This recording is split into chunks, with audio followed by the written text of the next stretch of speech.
head of the Church of England and spiritual leader of the global Anglican Communion has resigned. This comes after an investigation found that Justin Welby failed to tell police about serial physical, sexual, and spiritual abuse by a volunteer leader as soon as he became aware of it in 2013. Church leaders called for him to step down following the release of findings by an independent review on November 7th.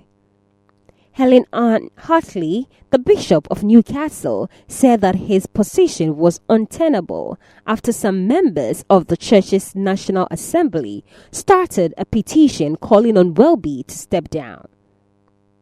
The strongest outcry came from the victims of John Smyth, who notably used a cane to beat camper teenage boys and young men at Christian summer camps in Britain, Zimbabwe, and South Africa over 5 decades.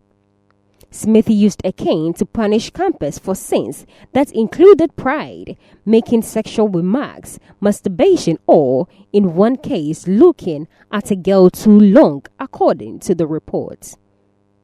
The victims and Smyth were at least partly, if not fully, naked during the savage beatings. His abuse was not made public until 2017, and he died the following year before being extradited to England.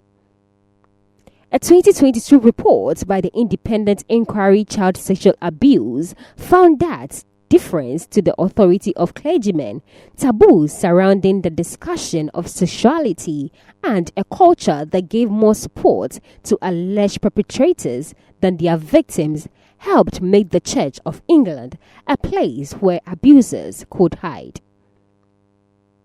The Archbishop of Canterbury is the head of the Church of England and is considered the spiritual leader of the Anglican Communion, which has more than 85 million members in 165 countries. He is considered first among equals compared to other primates of the Communion. Some members of the General Synod, the Church's National Assembly, have launched a petition calling on the Archbishop of Canterbury, Justin Welby, to resign. The 251-page report concludes that Welby failed to report Smyth to authorities when he was informed of the abuse in August 2013, shortly after he became Archbishop of Canterbury. Police were planning to question Smyth at the time of his death and were preparing to extradite him.